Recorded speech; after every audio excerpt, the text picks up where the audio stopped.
This is my hydrangea memory box. And what this is it's a box that is shaped like a book. And then when you open the lid, you can put your treasured belongings, like your macaroni necklaces, your coins from trips to foreign countries, wedding bands that needed to be altered, treasured pictures, all the things that we end up with that don't fit in traditional scrapbooks. So the box is hinged, and we can paint it to look just like a book. Even done a little bit of a leather trim, a very soft, very loose flower motif, and it's very easy to paint, very quick, and I think that you're going to enjoy the lesson. When putting your box together, the first thing that you want to do is just kind of take it through a dry run. So we're going to take our pieces and we're just going to pop them in. They should have just a little bit of play, and they're designed to go the right way. So make sure that you don't force them until you get them turned the right way. Okay, and this is our spine, and the spine has an etched line there because those, because when that fits in there together like that, it's going to, there's going to be a line there. So we just continue the line all the way down and along. Okay, so then once you get it where you think you like it, and you think everything's going to fit, you could paint this before you put it together. But then what happens is the more paint that you get down here where that goes in, then the more your tolerances close up. So it's really important that you just go ahead and glue it together before, just because you want it to all be really snug and fit perfectly. Okay, then you're going to take it apart. Just lay everything out how you got it. And we're going to get some glue going. And this is Tight Bond 2. Get rid of this little tab thing.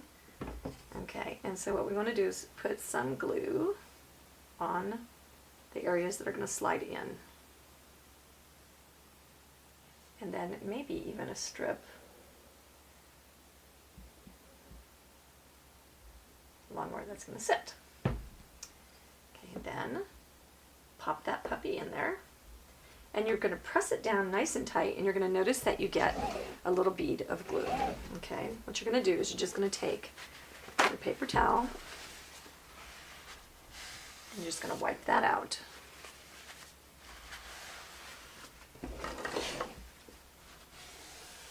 And you want to check underneath as well, because there's the holes where the slots go in. Okay. And just keep cleaning it up until you've got everything nice and tidy.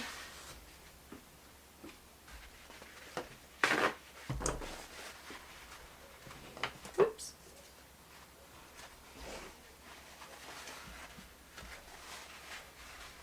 And so this is telling me that I could use just a little bit less glue. I'm putting that together. Okay. I'll check the bottom. I'm on a nonstick craft mat, and that's going to allow me to not have this won't stick to my nonstick craft mat. I'm just going to check and make sure that I'm still fitting. Okay, now here, this is going to fit right next to this, so we want to put a bead of glue. There's way too much glue. Okay, so we know it's going to run along here. I want to try and do a little bit less, but I don't think I'm going to succeed very well. Okay.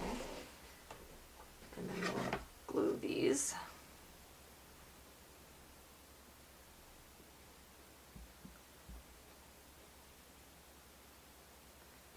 And et cetera, et cetera.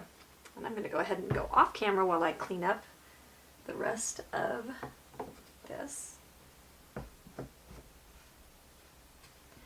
One more tip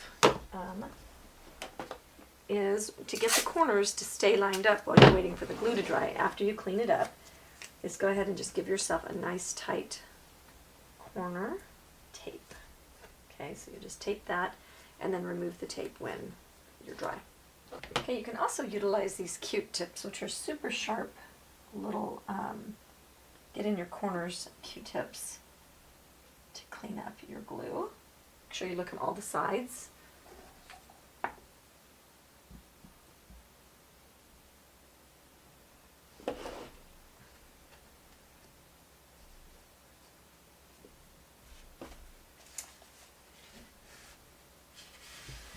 It goes together pretty quick, and then when the glue is all dry, it's very, very solid, extremely solid actually. Because the wood is laser cut, you want to make sure that you wipe your edges off with a paper towel, because some of the burning can kind of come off while you're painting, and do seal your surface as well. Okay, so I'm just pressing. You can put a heavy book on top of this to make sure that you get it all anchored nicely.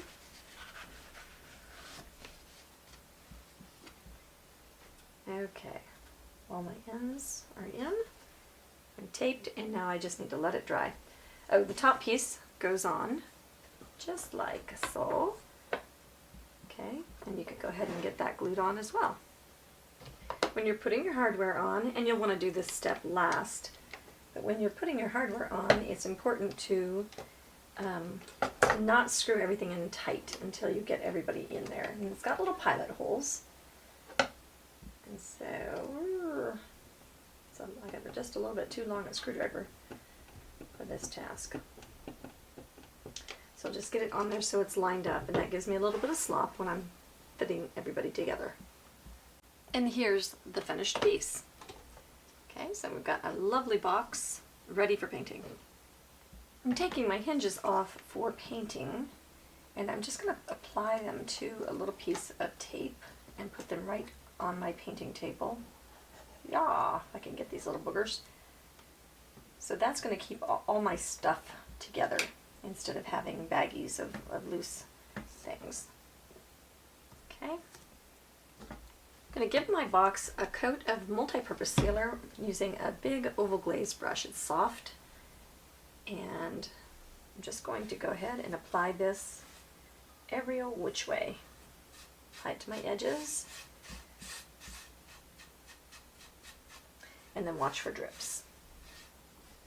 Okay, now I've got little nylon stands that I can put, the bottom side of this is wet, so I can just pop that right on there and it won't mar the surface. I'm going to go around inspecting for any drips and allow it to dry.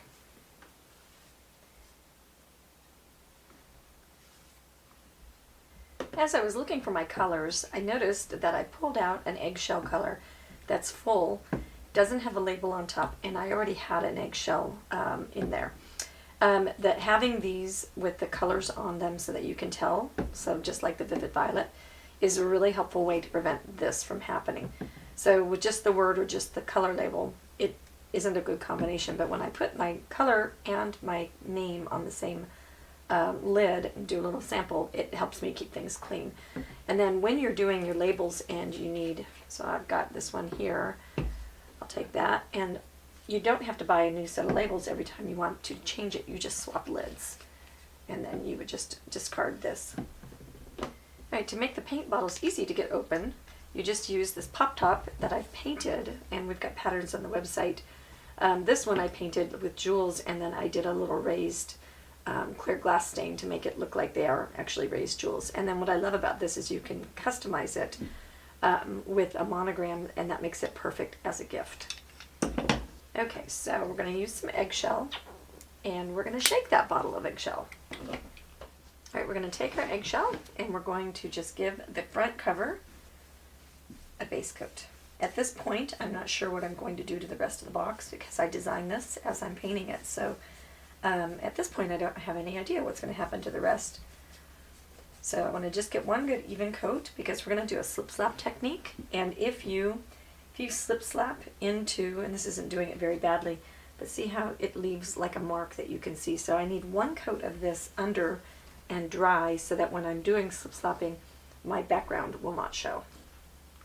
We're going to try a new medium today. It's fast drying glaze medium. I'm going to pick some up in my brush, my dirty brush, and I'm going to apply another thin coat to my surface. The reason I want to put one of these coats, the same color coat on my surface as the base coat, is so that it will mix with the colors that I blend into it, wet and wet, and that will make every color, everything that I'm doing will blend it and make it into a new color. So we're going to be creating, okay, so we'll back that up in a second. We're going to be toning, it tones the colors and makes a new color by mixing with the background color. And that way everybody is a perfect happy family. Okay, so I'll keep that dressed, and now we'll go into our bleach sand. A little bit of traditional raw sienna. A little bit of sapphire plus Payne's gray. That'll be a 1-to-1 mix. And I would advise doing the mixing and the spitting out of paints before you actually base coat your piece. Okay, so let's get that mixed up, and we'll be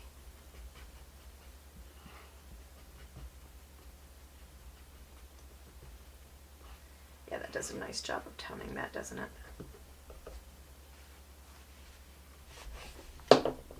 Okay, so I'll go into my medium and just make sure everybody stays wet. I don't want it getting sticky in the middle. I want it just long enough to do the job and not so long that I have to wait an hour for it to dry, which is the problem with the other medium. Okay, so I'll wipe my brush out, and I'm going to go into my bleach sand. And I know I'm going to have a big old blue flower right here. Lay that color down and then kind of wipe it out and do some slip slap blending. Walk it out. I want a little S kind of pattern coming down here.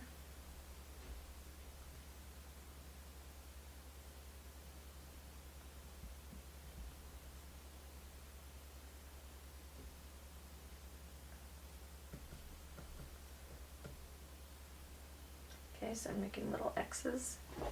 I'll wipe out my brush and then sneak some of this traditional burnt umber up in the corners.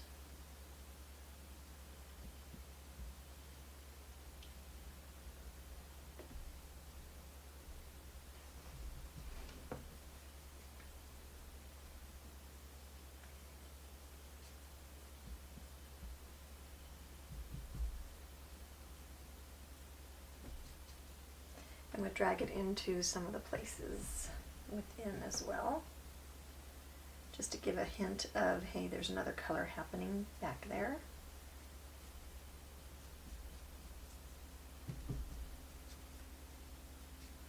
And then every now and again pick up some of your medium.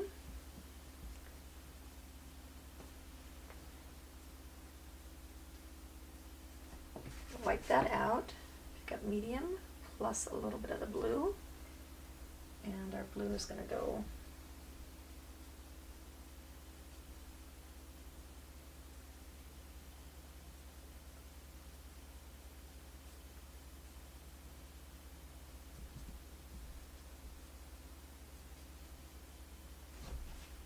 every now and again wipe out or pick up medium.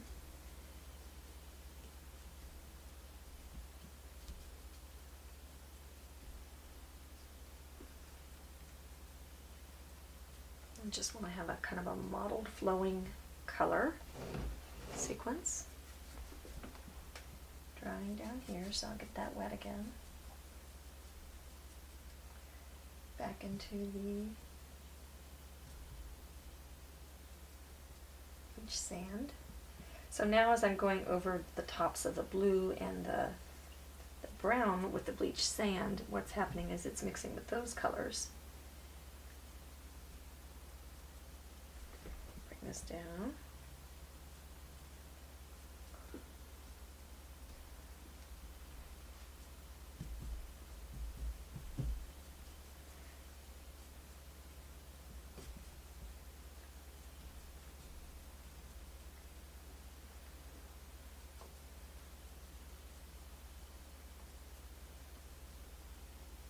Okay, so just hints of color. We could go deepen just a little bit back there.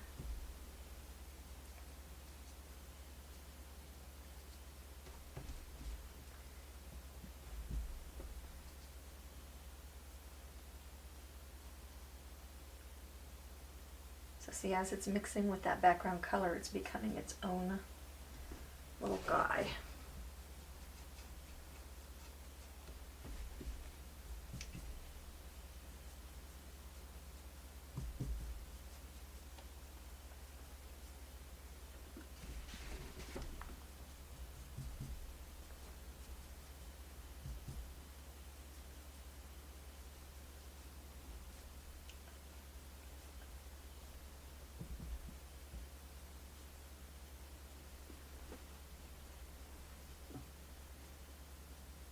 Okay, and what I love about this medium is in some of these spots I am dry already, so I know that this is going to dry really quickly.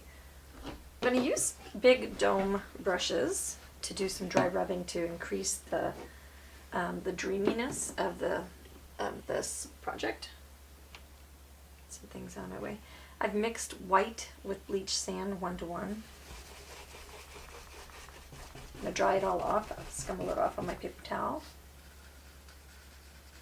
And now I'm just going to move some color around. I'm going in shape following little circle strokes.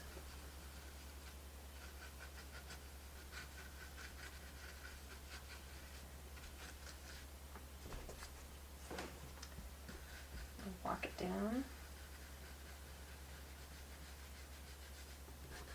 And just a little bit not dried off enough.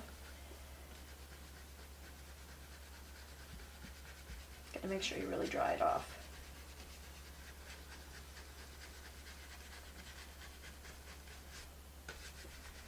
Any dust that you see or little bristle hair ends that you lose, just wipe them off.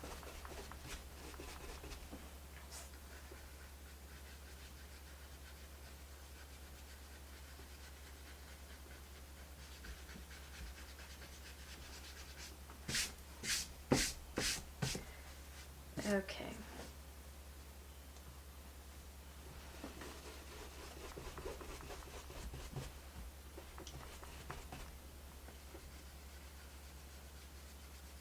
Bring those colors around.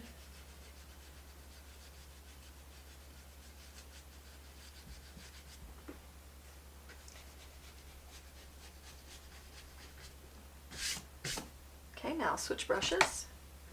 And I'll go into a little bit of the raw sienna. And I think I want to mix just a little bit of vivid violet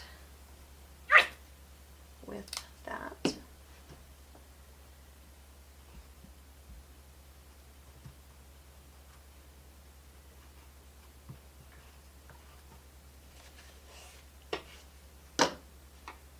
so we've got 1-to-1 mix.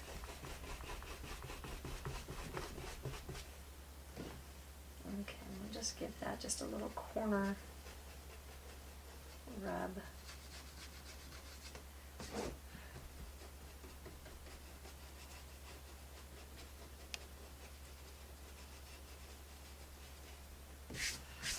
Just strengthen everything just a little bit. And then while that's just really faint, I'll just go in and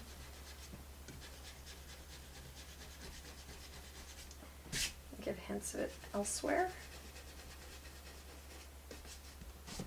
I'm going to go into just vivid violet.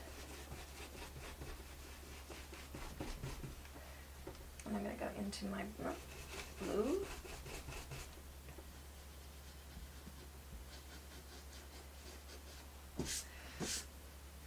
Just little dreamy hints of things.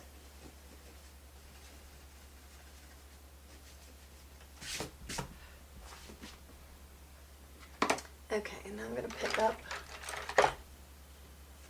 an oval glaze, and I'm going to go into fast drying medium, which dried really fast, by the way, and I almost need a cup. My palette is a disaster. Let's see if I can put that on there.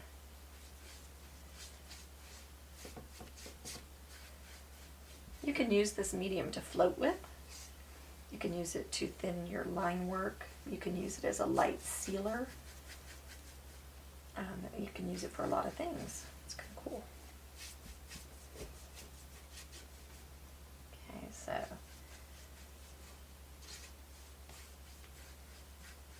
even it sneak into a little bit of that pink.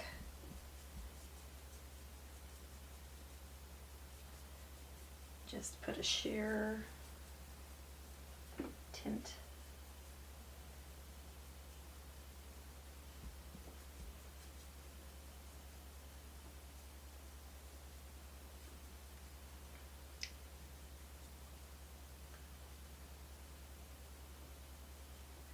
Go into our blue, pick up a little medium, and do the same thing up there.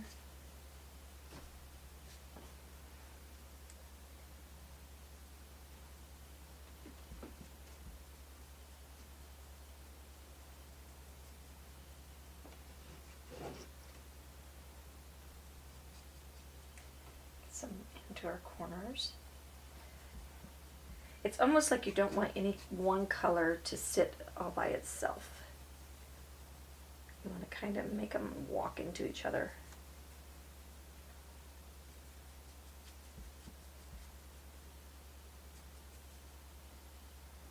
Pick up just a little bit of our white mix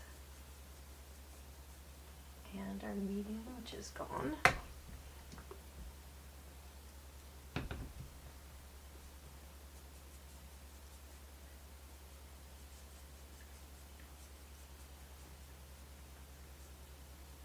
This is moving much faster for me, and I like not working so hard. So now my brush has got dirty paint in it, and it's leaving just little trace amounts of pink and blue and whatever here and there. And we want to connect all this, so we don't want our blue sitting here and our blue sitting here and our brown sitting here and our white in the middle. We want it to kind of all walk in.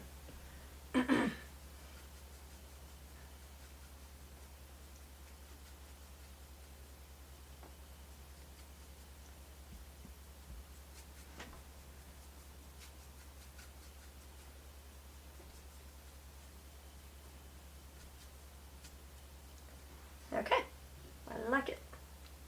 As I'm working out my design elements, I'm using the Ghostwriter. I'm using the dark lead, and I don't know, let's get you in closer so you can see a little clearer. I'll find the, okay, so what's great about this, I'll just spit on my finger, and you can take that right off. It won't varnish in, if you will. It comes off with spit or water or varnish or eraser, or whatever you have, and it changes from white to gray to a roller ball for tracing patterns, and it's got a super comfortable padded grip, and it has an eraser on the back side that won't harm your paint. So perfect little tool for sketching and designing. Okay, so I don't have to be afraid of marring anything. Okay, I think I've got it about where I want it. And now we're going to play with our colors. I think we're going to make a couple of mixes. Let's go ahead and make our Sapphire and Payne's Gray mix. When you're afraid of one color, don't be afraid of mixing a couple colors together.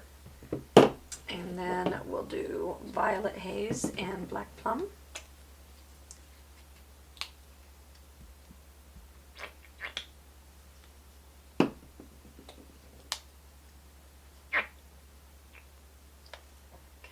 I'll put out some separate Sapphire and separate Violet Haze.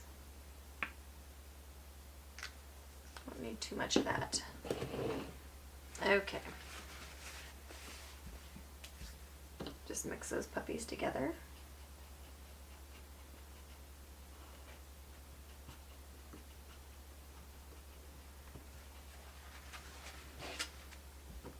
Alright, the colors that I have on my palette, I've got Vivid Violet, I've got Violet Haze, I've got White, Bleach Sand, Payne's Gray by itself, Sapphire by itself, and the mix of the two, and the mix of the Black Plum with the Vivid Violet. And I've got my medium in a little cup because it's thin enough that it runs away. Okay, so I'm going to dress my brush in the medium, and I think we'll begin with our mix here of the Sapphire and the Payne's Gray. So So we're going to establish a very lumpy looking petal. We want to go outside of a ball. If you just do this, and I'm just kind of tapping and flipping strokes on there kind of. If you come around and you do a little ball shape, then it's not going to be very floral or fluid looking. I do turn your piece and let the brush just kind of walk around.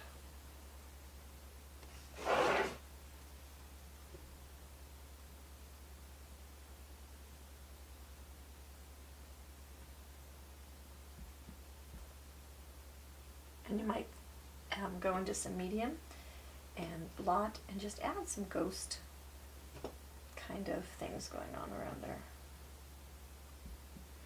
Maybe a lot of medium and really blot. Yeah.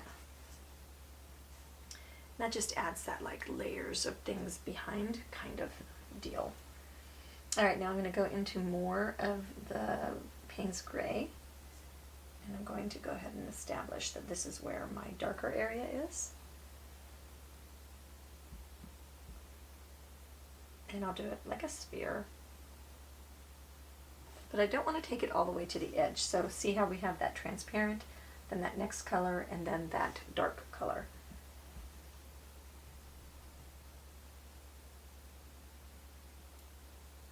And now we might mix in more medium, and as we're walking it up, it'll fade naturally. Okay. Now I'm going to go into, maybe I'll go Payne's Gray plus Vivid Violet as well. Equal. Go into our medium. More Payne's Gray, more Vivid Violet.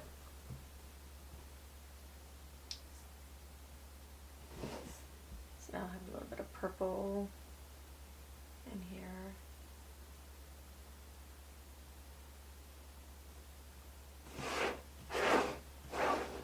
Turn my piece. I'm going to have a ribbon or something going around through the middle, but I don't know quite where, so I'm just going to paint them as if. So it's almost like a slip-slap kind of motion.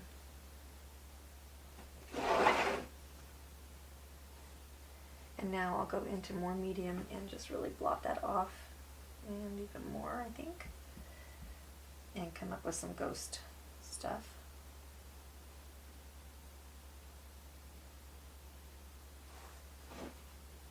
Then we'll go into our strong mix.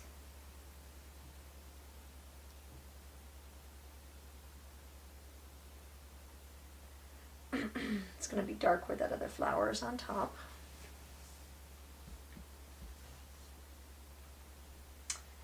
Okay, and do I want a blue or do I want a purple? That is the question. Let's make it just slightly brighter blue, or a mix of the two, maybe even. Let's go find out what that looks like. The medium is going to make your mix sheer so that you can kind of pick up the background. And so I might want this flower back there to be more sheer. Like it's like behind things. So I might go ahead and just not give so much emphasis on that. And we'll come down into the Payne's Gray mix. Maybe just really soft. And shade that in just a little bit.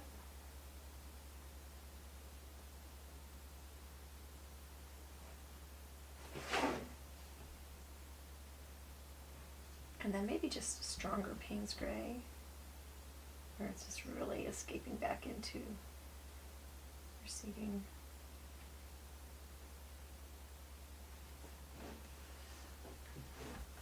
Yeah, that really gives it that look that like it's going backwards. Okay, and then I think I want to have a little bit of a purple something happening. And this, if you notice on my palette, I am making a gooby mess out of everything. So if you were, this is why video is so powerful, because if you were just trying to paint this going, like just mix the things and da-da-da, like you'd have to add 850,000 words and you still wouldn't get it right, because it's just touches and glazes here and there. Okay, so I'm going to make this little thing down here that's peeking under. I don't know how far it's peeking under, but I want there to be just like there's another little flower down there. And I'll just finish it so that in case I move my ribbon, I won't have to redo my art. And once again, we'll do that mix plus some dark just in case I move my ribbon.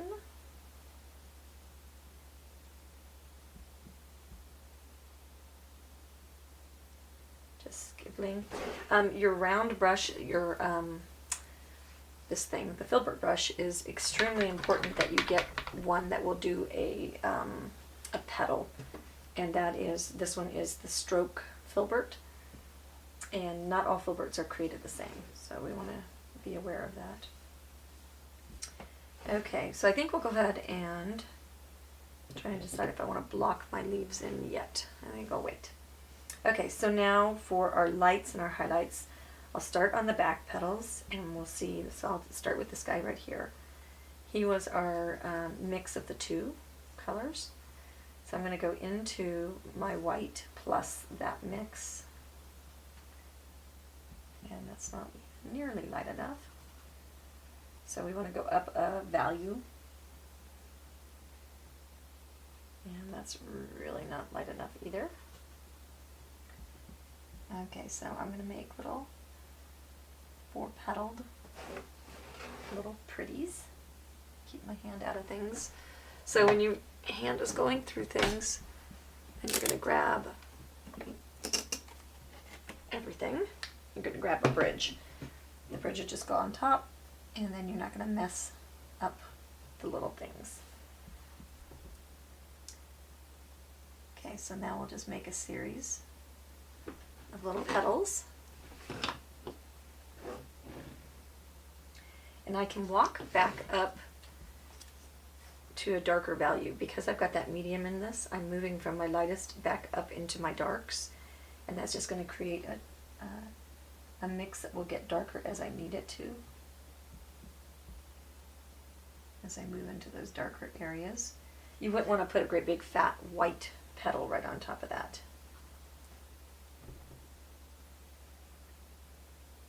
Okay, and now I might just go a little bit even darker.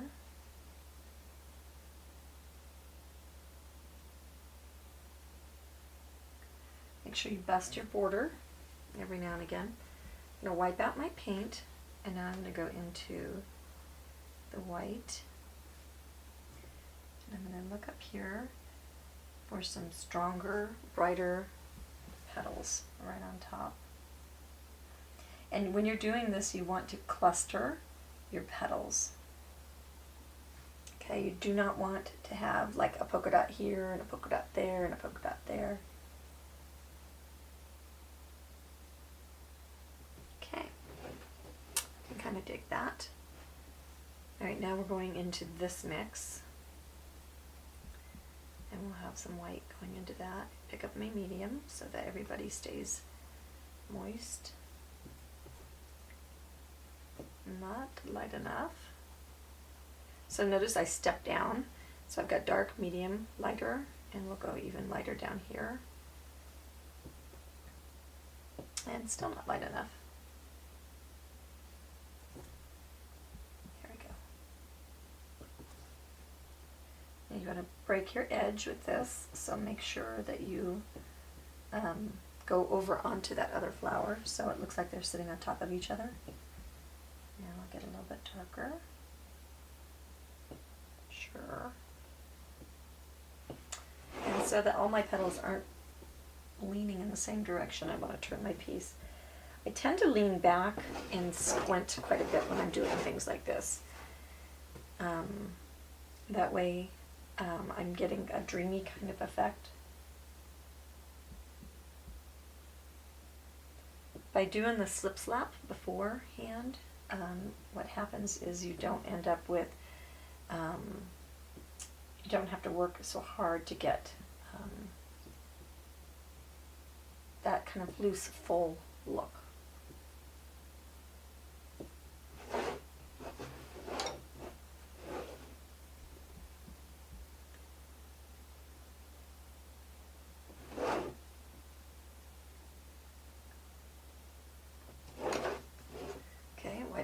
brush. Oops, wrong pile of paint. And we'll go just white. My white bottle is toast.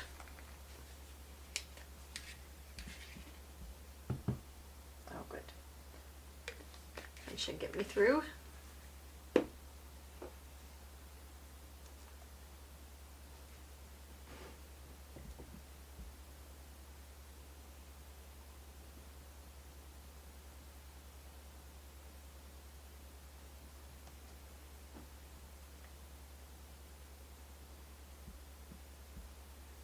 That one is misplaced because it's really encroaching into that brightest area.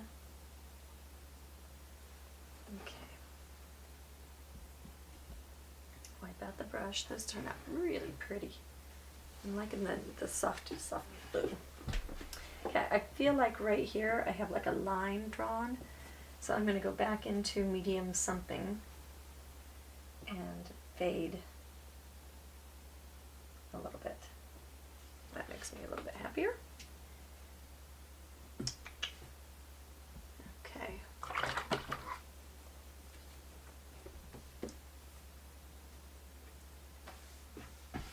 Now we'll go into our purples, the same exact deal.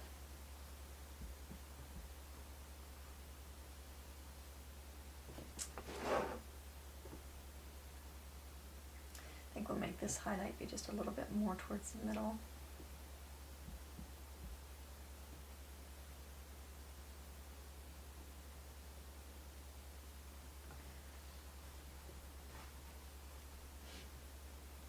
I'll walk that in.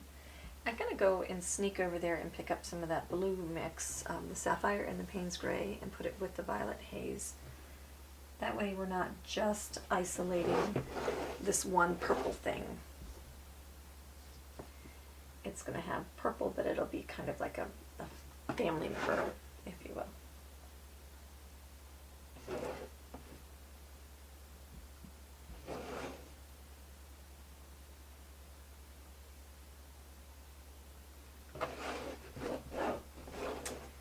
I think I'll sneak over here and touch a couple of those in there. And the same thing with this. Yeah, now they're little family members.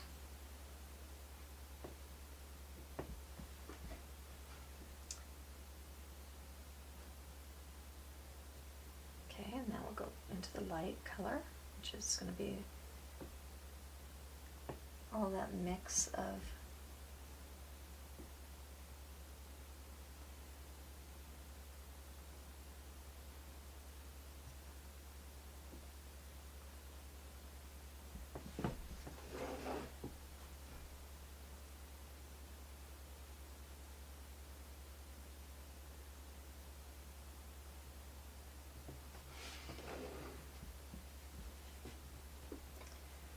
okay, and then we're going to some dude down here, which was going to be just really ghosty.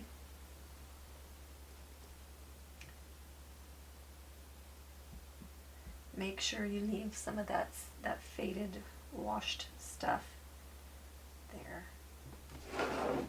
And make sure you're using your medium because that's what's going to make it be nice and transparent.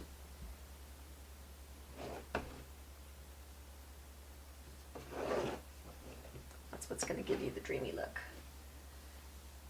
Okay, I think we're going to go into the purple plus the sapphire and Payne's Gray back here.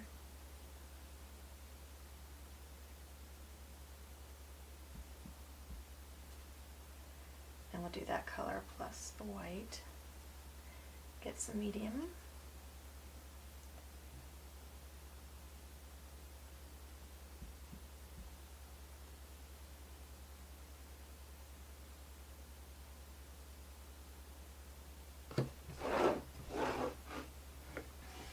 Just nice and dreamy.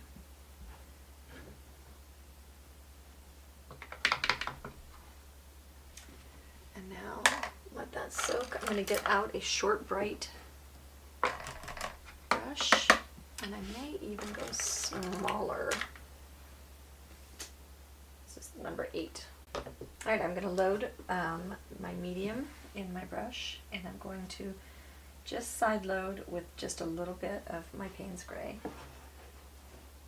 And we're going to just choose some centers. I don't want it to float away.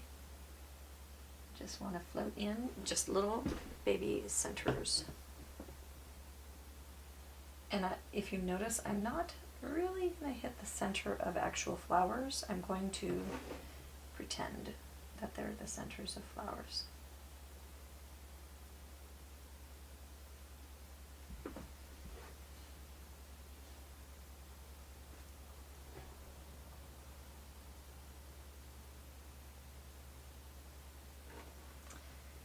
And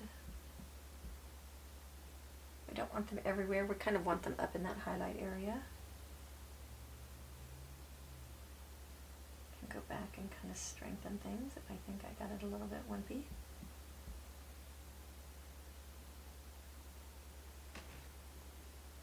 Okay. Same thing up here.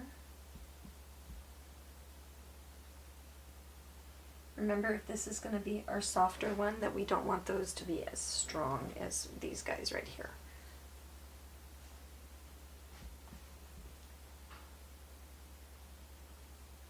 Can be stronger. I really could use a few more petals on this one. I don't think I finished that one out as good as I could. He looks like he's having a second thought.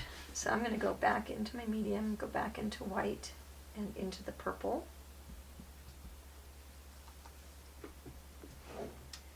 And I'm going to shoot for a few highlighty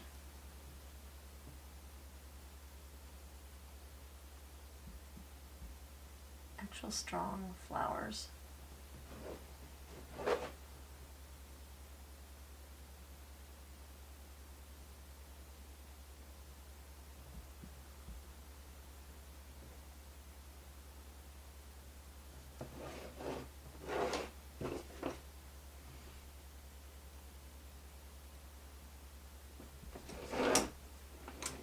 And I'm going to do the same thing down here. Give him just a few bright moments.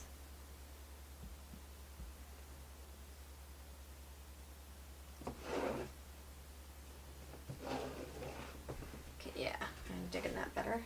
And this guy needs somebody cutting him off. He was just a little stripey. Go back into our medium, which is working fantastically well, I have to say, for floating.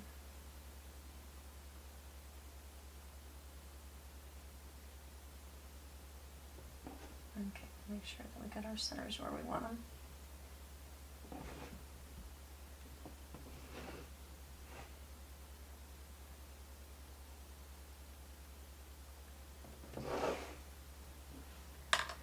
Okay, I'm going to wet my number 1 Raphael because it's going to make a really good point for me, and I'm going to set it aside and let it be wet. Alright, I'm going to put antique gold, using the tip of my brush, in the middle of, or not in the middle, but on the ones that are going to be the strongest.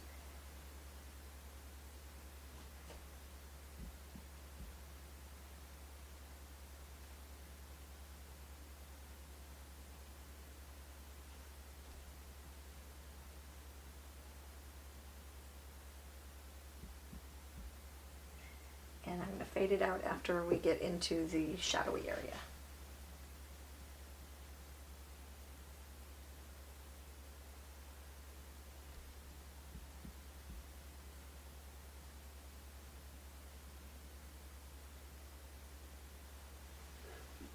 Not everybody gets it. Alright, we're going to block in the leaves. We're going to mix medium with our arbor green. And we're just going to put in a very, very soft, dappled leaf.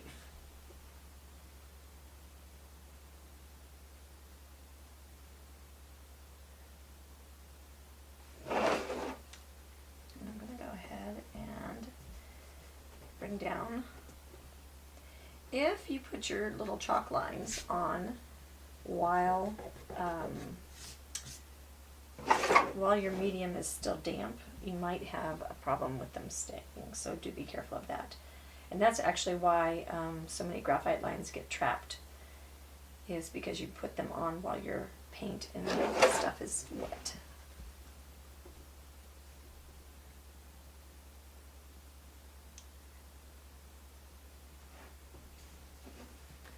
Okay, so we're just going to have that just faint. I don't know if there's going to be a band there or not, so I'll just go ahead and leave that.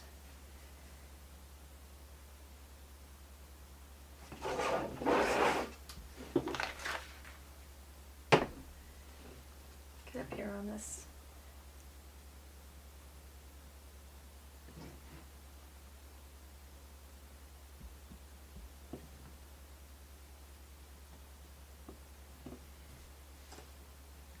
A bit more medium.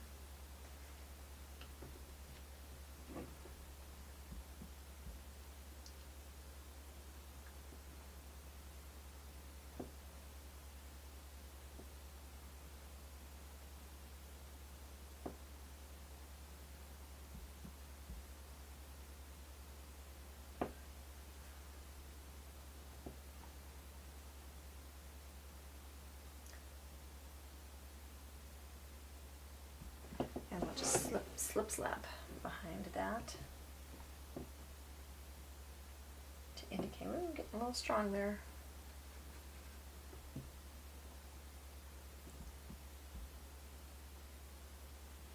And some leaf shapes coming out.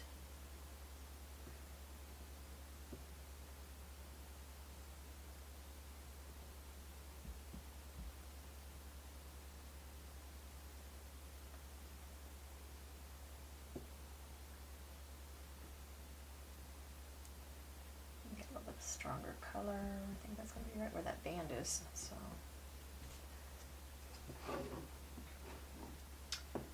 okay, and now we'll go back up to the top, and we'll use a little bit stronger color to shape up and strengthen. And give it a little bit of a shadow.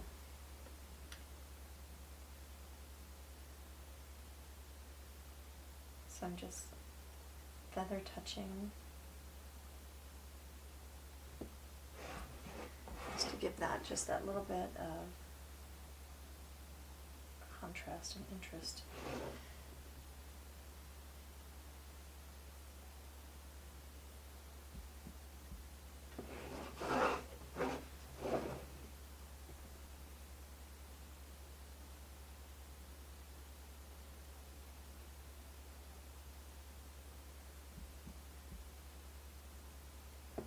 And now we'll go back into that background and we'll give even more washy fullness.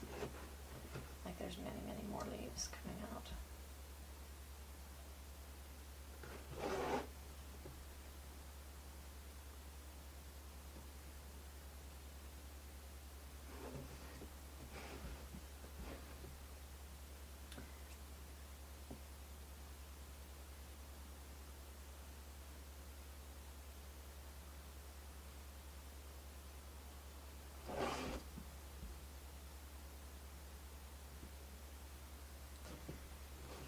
Okay, and I think I can dig that too. Okay, so now we'll go into a curved flat, which is a brush that's flat on one side and curved on the other. Rinse it and dry it, load some medium in the whole brush. And let's go into our vivid violet, see what kind of trouble we can make. Okay, so we know that this guy right over here could use just a little kiss of color.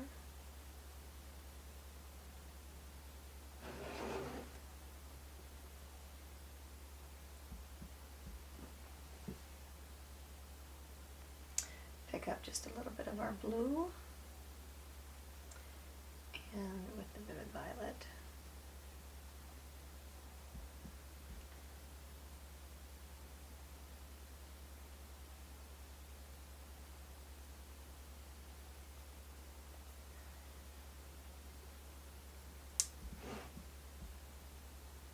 Bring a little bit up into our leaves.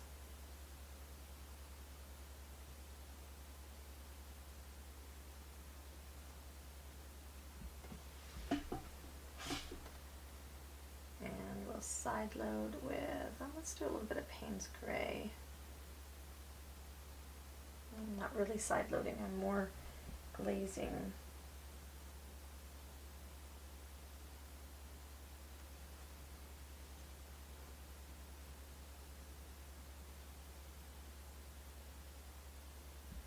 When you're glazing, you're not base coating over anything, you're just adding hints of color. And then I think we could have, like, there's some more flowers back there. Stipple in some stuff. Just a little flower head peeking out. We're in the middle of the whole big shrub. Couple there, couple over here.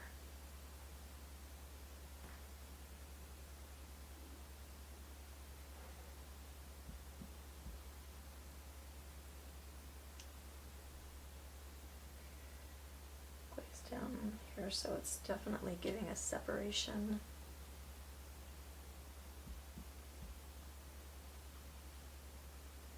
Don't get too contrasty, might be a little over the top there. Okay. I think.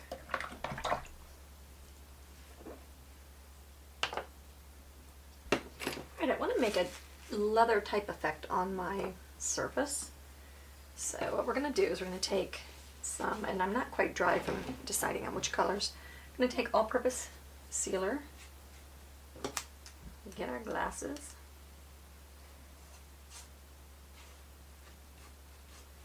and you don't have to have paint on there first. Crumple up some tissue paper, and you want to tear all the edges of the tissue paper so that it's not a straight edge.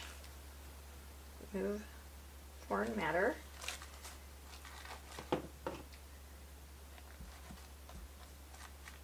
Okay, and then you'll just apply the medium over the top. Tease in some wrinkles. If it's too flat, you get in there and unflatify it. Not too lumpy though. And escape drips.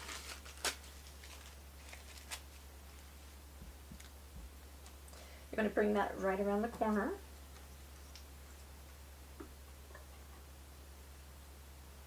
And we'll just peel this off of here. It's smooth. Okay, and that's how we're going to get our fake leather look.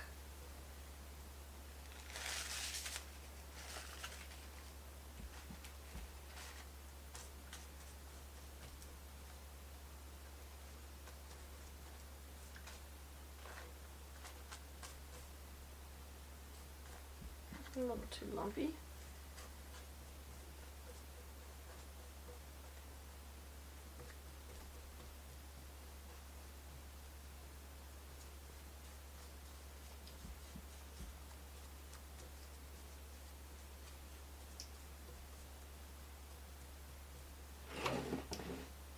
I based the edge of my book with antique white, and I'm going to use some asphalt and my Italian sash brush to create some streaks. And you want to do this before you get everything all painted. Try to set it down right there at the end. You want to do this before you get everything else painted, because then you will end up messing up what else you've painted. Just give it some book page streaks. I think I'm going to have to switch brushes. I'll go into my rake. I'll add some water. Maybe some medium. Dig on this medium. Flatten out my brush. And I'm going to do some other colors. Yeah, that's working much better.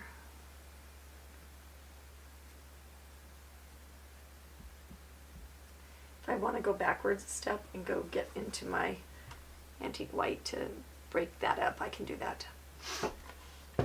Okay, I'm going to take brass metal powders and clear glass stain, and it's finally available in the bigger 2-ounce size, which is wonderful because I use it for so many things. And we're going to use our palette knife and mix up our own custom metal powders. Okay, it's a little bit messy, kind of likes to spit. You can make it as opaque as you want. So we are going to thin it just a little bit because we have to use it with our rake. So I will put some of our fast drying medium in there. And so look at how metallic-y that is.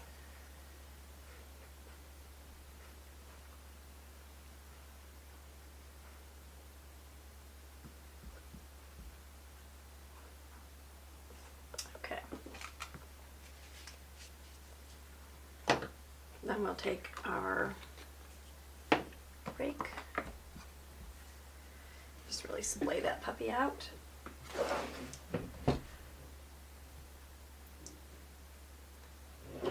And we're going to add to our pages.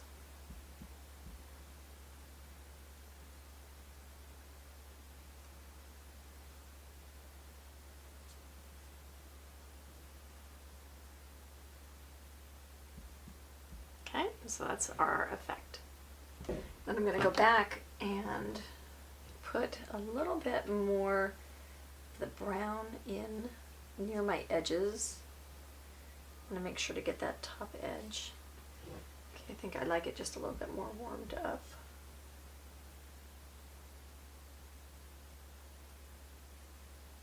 And then I can go back and I can goldify it. Yeah.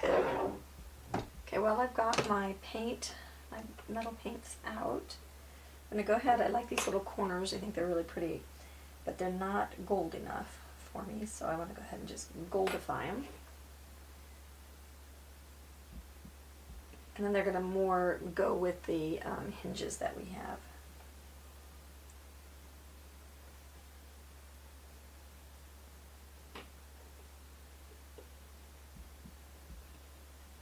Okay.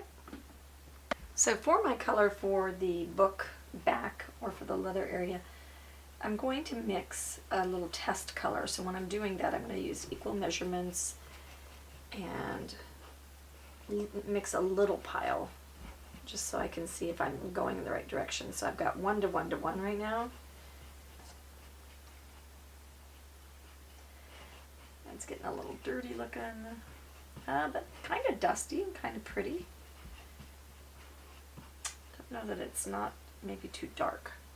So what I'll do is I'll take just a ratty old brush. I'll come over here and do a little test sample.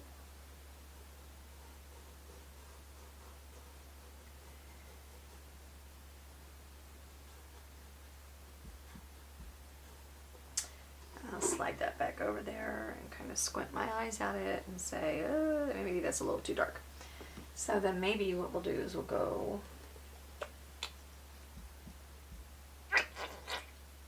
+1 of the, and I'm going to use a scant one because I've taken away some of this paint. So maybe if we add a little bit of our background color, which is the eggshell. Yeah, now we're dusty, but now we're maybe a little bit. You want to sand your edges where the tissue is. And that way that'll get nice and flat right there. Okay, so what do we think of that color? Yeah, I think it has to be the lighter color, so I'm going to go with that. So it's 1 to 1 to 1 to 1. Yeah. I'm going to dry rub with some of my bleach sand over all of the cracks, all over all the leather texture, to give it just that hey, I'm rough and old kind of leather look. Okay, we're going to put the Payne's Gray color on the inside of the pages, on the inside back cover. And to get it, I've got it taped, and to get it nice and even, whoops, on like these clean edges right here, these little skinny edges, I'm going to use an ink sweeper and really pounce off my paint. And then I won't get it on the art, and it's real controlled.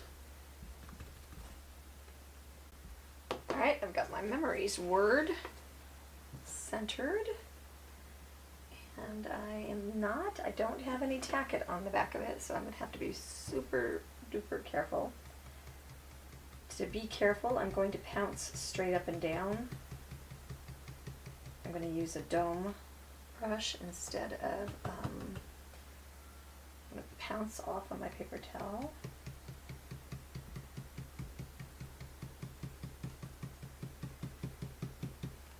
And instead of trying to get it all to go in one fell swoop, I'll just do 2 easy little layers. And check and make sure, okay, everything's looking good.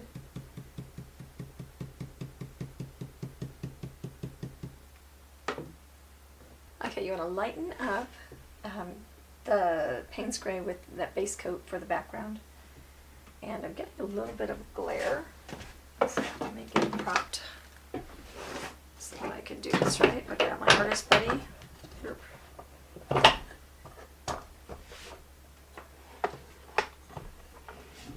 Get a little bit of an angle going, and I love that the bar cloth just holds it.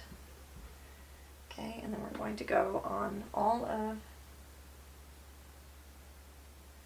the left sides.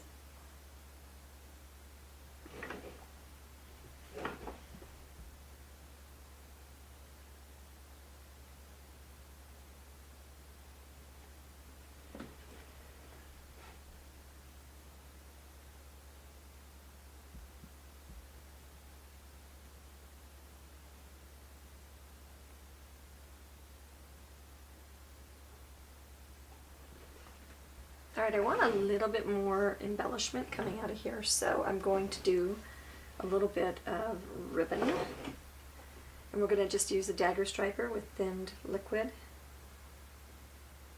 And let's see, I'm trying to figure out where I want this thing to come out. Let's bring it out over here and bring it down. So I'm going to lean it back on its angle. And then just bring out some sheer ribbon.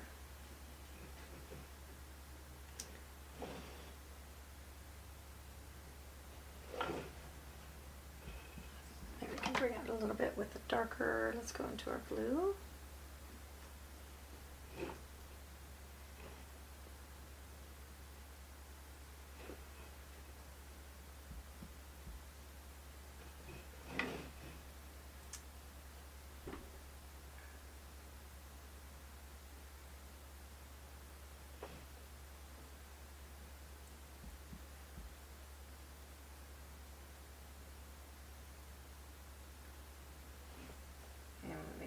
Finish a little bit better. Yeah, like a couple little ribbons. So you just kind of back and forth.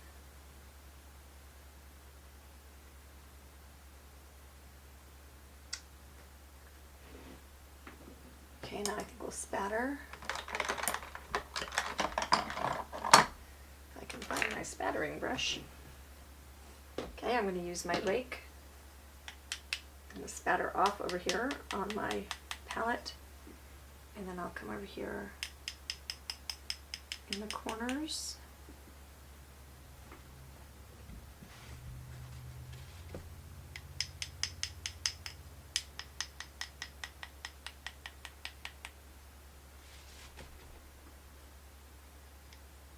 And I think we'll go into our arbor green.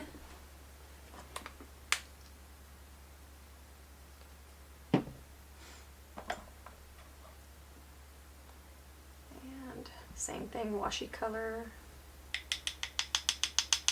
strongly spatter off.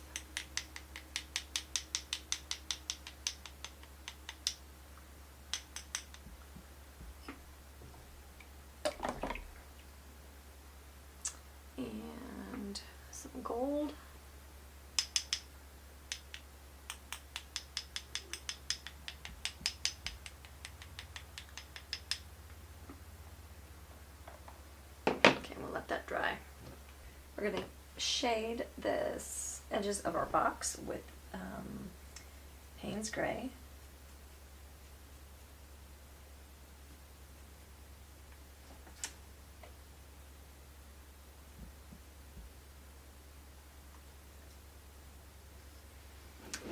And I could show you that on camera if I could figure out where my camera was.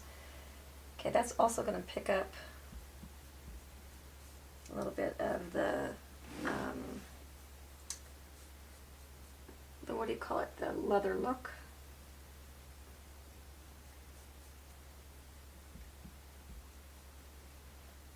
Okay, kind of just finishes that.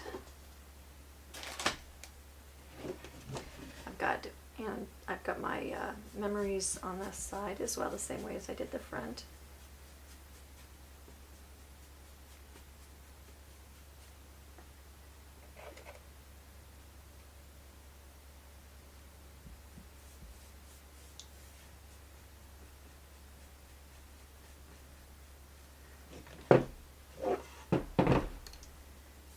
Do top and bottom.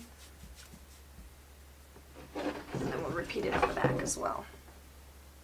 I'm going to glue on my my little decorative pieces with E6000 and let it sit.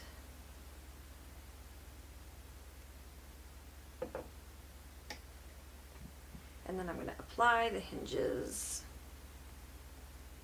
Can't decide if I want those. I guess I'll take them out to the edge.